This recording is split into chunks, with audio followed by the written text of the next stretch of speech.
ça bouge dans leur secteur. Et tout d'abord, dans la production TV, Alexia Laroche-Joubert, vous êtes productrice, présidente d'Adventure Line Production, l'une des plus anciennes sociétés de production. Alors, à votre actif, on va le rappeler, des émissions à succès, Fort Boyard, la Star Academy, Love Story, Popstar, Koh-Lanta, qui vient de fêter ses 20 ans. Vous nous direz tout à l'heure quel est votre secret. Mais tout d'abord, les mouvements dans votre secteur, ça bouge beaucoup. Hein. On vient d'apprendre que Vivendi a annoncé une opération à Lagardère. Et puis, il y a ce feuilleton du mariage TF1 M6. On commence justement par ce feuilleton. Vous diriez que c'est un mouvement stratégique un peu fou ou complètement logique ? Alors, c'est un mouvement stratégique évident pour les diffuseurs qui ne doit pas se faire aux dépens des producteurs. Évidemment, on a, et j'en parlais en coulisses, on a assez peu de clients, nous, en tant que producteurs. On a France Télévisions, M6, TF1, et les plateformes qui, il faut être honnête, commandent très peu encore localement. Donc, ce n'est pas un gros marché.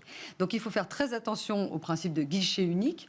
Guichet unique, ça veut dire négociation des droits éventuellement en faveur des diffuseurs. Ça veut dire baisse des prix. Et donc ça, on est extrêmement méfiant, évidemment, là-dessus.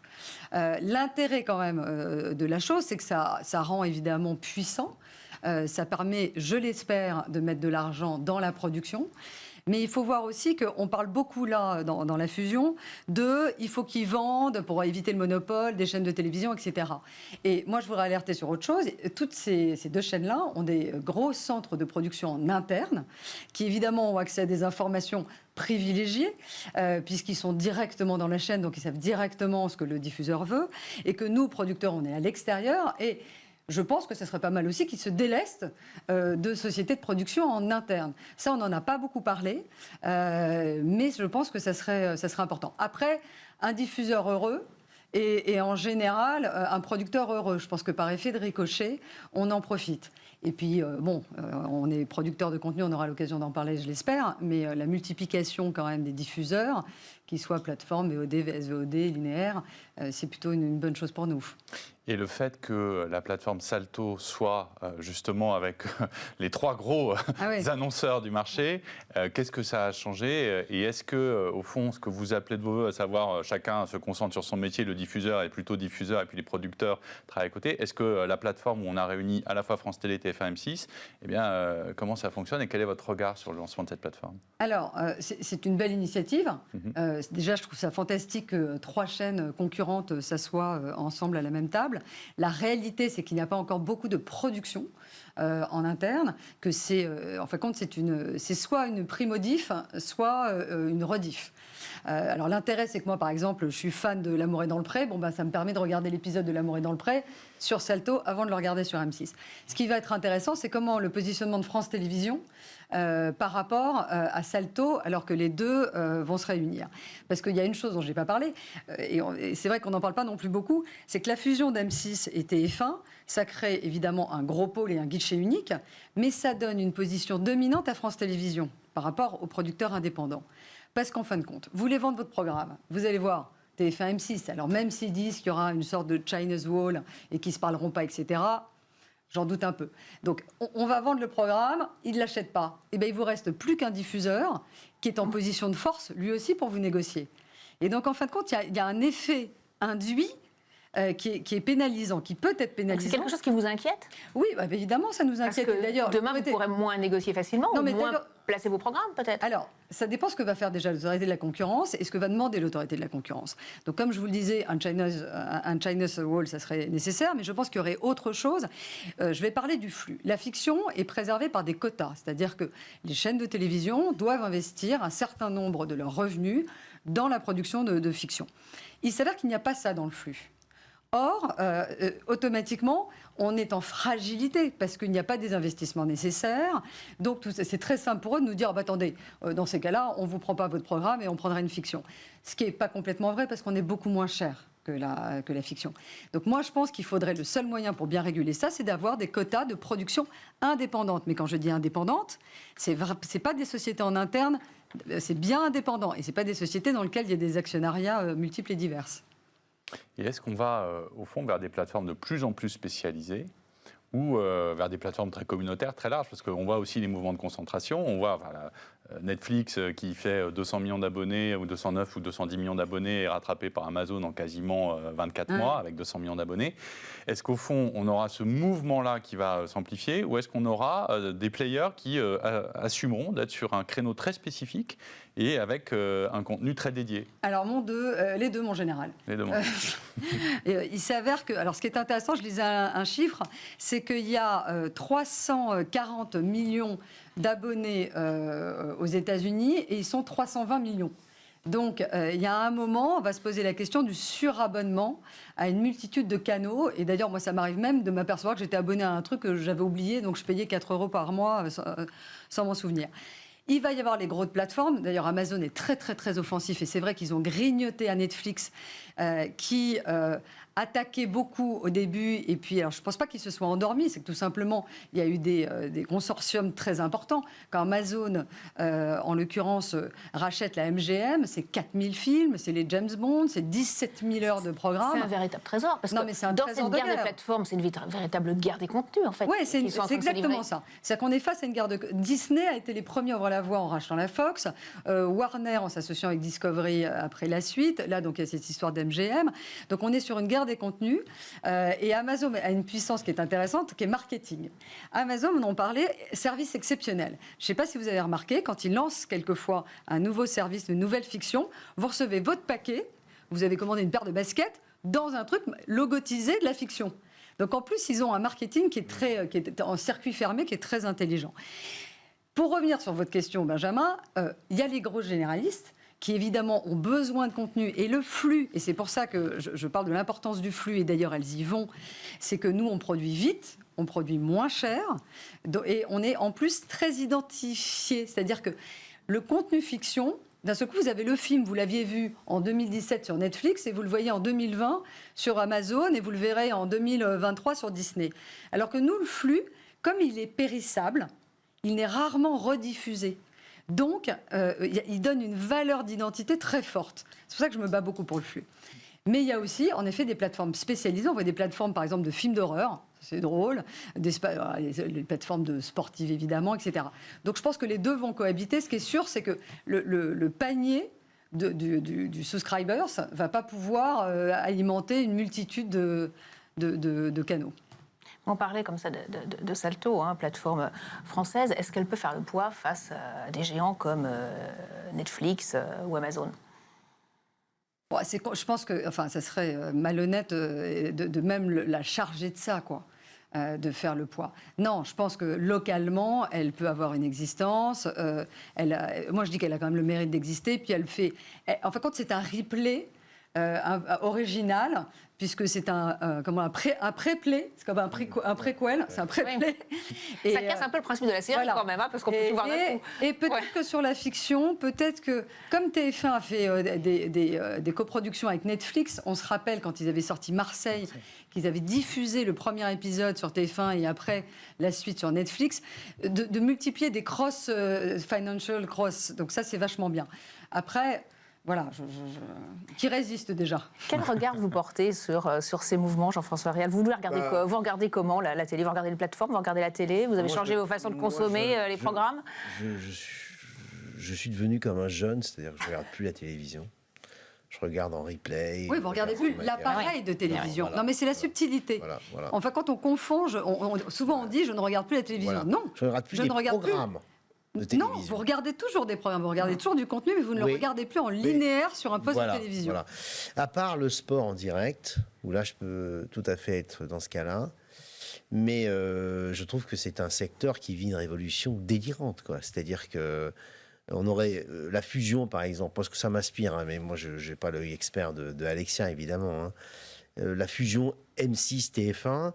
Il y a 10 ans, ça aurait été un truc majeur, énorme, abus de position dominante, etc. Ce qui est peut-être d'ailleurs le cas pour les producteurs indépendants. Mais aujourd'hui, moi, j'ai l'impression que c'est un épiphénomène. C'est-à-dire que je ne sais pas comment ces gens vont résister. C'est-à-dire que pour moi, la question, et je serai à la place d'Alexia, je ferai tout pour convaincre toutes ces plateformes qui ont besoin de contenu d'acheter de la production locale. C'est-à-dire que, parce que je pense que ça a beaucoup de sens pour eux Disney, Netflix et tous les autres, d'acheter de la production locale qu'ils ne diffuseraient que localement sur des marchés ultra ciblés, parce que ça a beaucoup de sens. C'est ça que je ferais à sa place. Alors, ils le font. Mais en même temps, on est hyper fiers d'avoir eu le Bureau des légendes, 10%, Engrenage. Mais bien sûr, et il y a un exemple, moi je Ah ouais. trouve qu'il y a un exemple fantastique, c'est ce que fait Arte. Arte, en termes de diffusion, je ne sais pas si c'est eux qui produisent, etc., mais on voit bien qu'il y a des capacités d'être sur des micro-niches, un peu comme la plateforme Horreur, quand on a de la valeur ajoutée. C'est un peu le cas du voyage, hein, c'est-à-dire que soit vous êtes Booking, soit vous êtes voyageur du monde. Eh bien justement, ça nous fait la transition qui est toute trouvée. Jean-François Réal, Non, mais vraiment, on va parler Oui, de je votre... vous souhaite d'avoir plus Voilà. de clients que Arte n'a de téléspectateurs. Allez, on parle de votre secteur. On précise que vous avez une double casquette, PDG de Voyageurs du Monde, président de l'Office du tourisme et des congrès de Paris. 18 mois de crise du Covid déjà. Question toute simple, comment va le secteur du tourisme ? Écoutez, il va à la fois mieux et mal. C'est-à-dire que c'est une défragradation. Hein. C'est-à-dire qu'on est dans un secteur qui a toujours pratiquement eu chaque année un gros problème. Moi, j'hallucine, ça fait 25 ans que je suis dans ce métier, et je me souviens du tsunami, du 11 septembre, des attentats en Égypte. Il y a toujours un problème. Bon. Mais là, ça a changé totalement de dimension. C'est-à-dire qu'on avait des graves problèmes. Là, on a un problème extrêmement grave parce que il a des conséquences mondiales, et pour pouvoir se rétablir, il ne suffit pas que ça aille bien en France, ou même en Europe. Il faut que ça aille bien chez nous, et que ça aille bien vers les destinations vers lesquelles on va. Et comme les politiques sanitaires sont très très différentes selon les pays, pour des raisons culturelles, des raisons stratégiques, c'est pas du tout la même chose de gérer le Covid comme on l'a fait en Europe, ou de pratiquer une stratégie zéro Covid comme les Chinois ou les Vietnamiens, ça n'a rien à voir, ou les Japonais. Et donc, on est dans un secteur qui a vu son activité baisser de 80% quand même au niveau mondial en 2020, quand même, c'est quand même pas rien. C'est la première industrie au monde, le tourisme. C'est 11% du PIB mondial, et c'est une croissance de 3-4% par an ininterrompue. Et c'est encore pire en emploi. C'est-à-dire que, par exemple, sur l'île de France, c'est 12% des emplois. Ça a l'air de rien, mais voilà. Bon. Et donc, aujourd'hui, on est plutôt sur un train qui tourne autour de, en moyenne, 50% de l'activité. Donc, on est très, très, très loin. Et ce n'est pas spécifique à la France, c'est au niveau mondial, au maximum. Et ça, à mon avis, on n'en sortira qu'en 2023. C'est-à-dire que pour qu'on en sorte, il faut que tous les pays soient sortis de la crise sanitaire. On en est très, très loin, puisque vous avez des pays qui, pour des raisons culturelles, ont décidé de rester fermés. Et puis, vous avez de nombreux pays qui sont très, très mal vaccinés, très, très peu vaccinés. C'est-à-dire que les statistiques qu'on a en Europe, qu'on a aux États-Unis, en Grande-Bretagne, ou même au Japon, qui commence à monter un peu en puissance, on est marginaux, quoi. Donc, finalement, cette crise est extrêmement grave pour le secteur. Extrêmement grave. Et vous évoquiez beaucoup de crises depuis 25 ans. Et au fond, il y a des crises qu'on voit se répéter ces derniers étés, qu'on appelle avec beaucoup de pudeur les événements climatiques. Alors on connaît votre engagement depuis très longtemps sur les questions de changement climatique. Est-ce que ça, pour le coup, ces crises à répétition, alors il y a la question des attentats qui est réelle, parce que évidemment ça se produit sur beaucoup de continents, mais ces questions des événements climatiques, est-ce que ça va changer structurellement, au fond, la manière de concevoir le produit voyage que vous vendez, la manière dont vous recrutez les gens, la manière dont on finance l'activité touriste, dont vous rappelez juste titre que c'est plus de 10% du PIB mondial et donc que c'est évidemment central dans la croissance. Est-ce que ces événements climatiques à répétition changent la donne un peu ? Alors, oui et non, Benjamin. Non, dans le sens où si vous ne prenez que, je ne sais pas quoi, moi par exemple, un énorme ouragan en Floride, etc., l'impact sur le tourisme global, il est mineur. Surtout que les gens, ils ont une capacité à changer de destination à une vitesse dingue, etc. etc. Bon. Donc, je dirais que ces événements climatiques de plus en plus nombreux, de plus en plus désagréables, les canicules, etc., ont bien sûr un impact sur notre métier, mais au global, marginal. Bon. Par contre, ces événements-là vont générer dans la tête des consommateurs, des électeurs et des politiques, à moyen terme, une prise de conscience sur le fait que les enjeux écologiques sont devenus stratégiques, majeurs et incontournables. Ça mettra quelques temps, Ça mettra quelques temps. Je dirais qu'aujourd'hui, la principale conséquence pour moi des enjeux écologiques, elle est dans la capacité de recrutement des entreprises. C'est-à-dire qu'aujourd'hui, la plus grande pression, c'est pas les consommateurs, c'est pas les électeurs, c'est les collaborateurs qui imposent aux entreprises de bouger là-dessus, sinon ils refusent d'y aller. Il y a des très grandes entreprises qui avaient la queue jusqu'à la Tour Eiffel pour recruter, qui sont très prestigieuses, et qui n'arrivent plus à recruter des gens brillants. A contrario, dans ma petite ferme du Perche, où je paye les gens pas très très bien, je n'ai que des bac+5 parce qu'ils sont tous motivés pour venir travailler à des conditions salariales basses par rapport à leur diplôme, parce que ça a du sens. Et ça, c'est le premier enjeu. Le deuxième enjeu, d'ailleurs, c'est intéressant pour vous, Besmart, c'est les actionnaires. Aujourd'hui, les actionnaires du monde entier, les affreux financiers, comme on dit souvent, eh bien, ils deviennent de plus en plus exigeants sur ce sujet. Bon. Mais au bout de 3, 4, 5 ans, forcément, ça va venir, y compris de la part de politiques qui ont peu de convictions écologiques ou qui considèrent qu'on verra ça plus tard, etc. etc. Et moi, je pense que la bascule va se faire au moment où on va mettre une taxe carbone mondiale, parce que ça viendra, j'en suis certain. Mais pas une taxe carbone à 5 euros ou 10 euros. Une taxe carbone très sérieuse qui permettra finalement aux entrepreneurs de changer leur comportement et d'être les meilleurs agents du changement de la crise climatique. Alors justement, 50 euros, 100 euros, etc. Et là, forcément, sur le voyage, ça aura des conséquences très très graves parce que là, l'effet prix va bouger. justement, il y a eu les assises du tourisme durable. Oui, à Paris. Quels enseignements en avez-vous tiré? Enfin, quel enseignement le secteur en a tiré? Est-ce qu'il y a des engagements concrets qui ont été pris? Alors, les assises du tourisme durable, c'est très bien. J'en ai été le co-organisateur. Je ne vais pas les critiquer. Bon. Mais c'est bien. C'est des politiques, la mairie de Paris, les acteurs institutionnels, etc. Mais tant que les acteurs privés et les consommateurs ne décident pas qu'il faut que ça change, on restera dans les vœux de bonnes intentions, si vous voulez. Vous voyez, c'est-à-dire que ça fait partie de la communication qu'il faut faire, de la pédagogie qu'il faut faire, etc. Mais tant qu'on ne mettra pas, par exemple, au niveau européen, parce qu'on peut faire ça au niveau français, une taxe carbone générale, quitte à donner des chèques emploi énergie aux gens qui sont en difficulté lorsqu'ils consomment du fioul dans les campagnes. Tant qu'on ne fera pas ça, on ne changera pas les choses, parce que ceux qui vont changer les choses, ce n'est pas les États, ce n'est pas les politiques, c'est les entreprises et c'est les consommateurs. Et pour qu'ils changent, il faut qu'on mette des leviers économiques qui fassent qu'ils aient intérêt à le faire. Il n'y a pas de meilleur efficace qu'un entrepreneur pour faire baisser sa charge fiscale.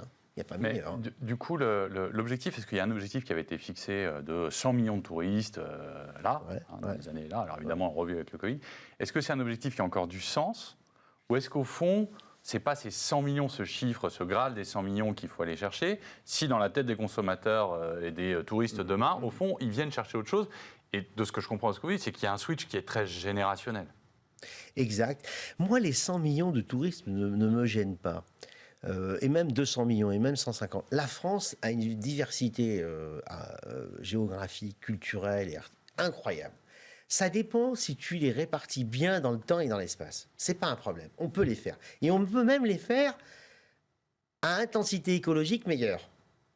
Donc encore une fois, la problématique du nombre, et c'est le cas pour Paris, moi, j'ai l'adjoint, soyons clairs, l'adjoint à la mer qui me dit tout le temps qu'il faut qu'on n'augmente pas trop le nombre de touristes parce que ça va avoir un impact carbone négatif. Je lui dis, Frédéric, non, c'est pas si simple. Moi, ça ne me dérange pas qu'on ait plein de touristes. Ça dépend ce qu'ils font et comment ils font et quelle attitude on va générer. Par exemple, sur l'avion, c'est très intéressant l'avion, sur la transition écologique. C'est un des points les plus noirs et les plus pointés comme la viande. L'avion a une spécificité, c'est qu'on ne peut pas faire sa transition énergétique en 30 ans. On ne peut pas. On ne peut pas, contrairement au reste. On peut faire sur l'électricité, on peut faire sur un tas de choses, mais on ne peut pas le faire sur l'avion. Donc il n'y a que deux solutions. Soit on ne voyage plus en avion, soit on annule les émissions de carbone de l'avion. Et la seule façon de les annuler, c'est de faire de l'absorption. Et l'absorption, la meilleure façon aujourd'hui, globalement, c'est de planter des arbres. Voilà. Mais de planter des arbres de façon pérenne et additionnelle. C'est-à-dire, nous, on en plante 3 millions par an, alors que si on se mettait dans les objectifs du GIEC, on devrait en planter que 600 000. Mais comme on fait 5 fois plus, on assure la pérennité, la durabilité et la crédibilité de l'action. Ouais. Moi, je vois juste, pardon, je pose la question, mais ça m'intéressait ce que vous disiez, comme quoi, en effet, il y a une prise de conscience écologique globalement de toutes les générations. Ouais. C'est pas que, évidemment, on est porté par les jeunes, mais de toutes les générations. Donc, d'après vous, dans 3-4 ans, parce que c'est quoi? Justement, c'est la fin de l'avion? Non. Ça ne sera pas la fin de l'avion, ça sera l'avion plus cher avec une taxe carbone plus élevée. Mais les Donc, ça sera le luxe, le voyage sera un luxe. Non, pas forcément, non plus. Non plus, Alexia, parce que vous prenez, imaginons que vous mettiez une taxe carbone à 50 € la tonne. C'est très très lourd, 50 € la tonne. Vous allez avoir un surplus sur New York de 150 €. En gros, New York, donc on est déjà assez loin. Les variations de prix de l'aérien en fonction du remplissage sont bien plus importantes que ces 150 €. Donc celui qui voudra voyager pas cher, modeste, il pourra le faire. Vous voyez? Donc non. Mais bien sûr, ça surenchérira le prix globalement. Mais vous savez, toutes les compagnies aériennes ont toujours hurlé depuis des années et des années sur le fait qu'il y avait trop de taxes sur le secteur aérien et que ça allait les pénaliser. Au bout du bout, l'industrie aérienne est une des industries les plus croissantes au monde et qui n'a jamais été pénalisée par les taxes. Donc moi, leur baratin, si vous voulez, je connais, mais j'achète pas. Allez, vous nous avez déjà un peu emmené vers le futur. On va justement se tourner vers l'avenir avec Next Step. On va voir comment, dans ces secteurs, on l'a compris, en pleine mutation, tous les deux, vous envisagez le futur. On parlera de vos évolutions stratégiques. Mais tout d'abord, on va regarder dans le rétro pour mieux comprendre à tous les deux ce qui a fait votre succès.